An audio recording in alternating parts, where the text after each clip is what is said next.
Est-ce que il y a des compagnies d'assurance que tu privilégies et d'autres que tu évites comme la peste?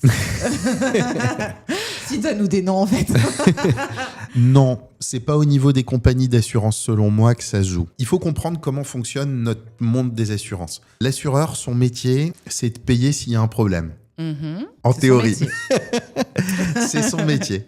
L'intermédiaire entre le client final et l'assureur, le courtier, l'agent, le salarié, si tu passes par un réseau salarié, c'est d'être la courroie de transmission entre l'assureur et le client. Et je le dis pas de manière négative, c'est un métier absolument essentiel parce que ça permet d'avoir quelqu'un qui traduit du langage client en Oui, langage assureur bien et sûr. inversement. Et surtout, le jour où il y a un sinistre, de pouvoir accompagner à la gestion. Parce que c'est ça qui fait le juge de paix entre un bon et un mauvais contrat. C'est est-ce que s'il y a un sinistre, je suis payé et est-ce que le dossier est bien géré. Donc nous, là, on va faire attention plus que sur le porteur de risque, donc l'assureur, même si on préfère les assureurs traditionnels, en tout cas solvables, et on pourra revenir sur ce qu'est un assureur solvable, ça me paraît important, puisque tu as eu un cas Ouais, de défaillance d'assurance. Là où nous, on est très vigilants dans les partenaires avec qui on travaille, parmi nos courtiers et agents partenaires, c'est est-ce que vous êtes staffé pour gérer le sinistre. Donc, de manière très concrète, ça signifie par exemple qu'on ne travaille pas avec des courtiers seuls. Pas parce qu'ils sont mauvais, mais parce que quand tu es seul dans ton cabinet et que tu es en vacances et que ton client a son entrepôt qui crame, non, le sinistre va pas être bien géré.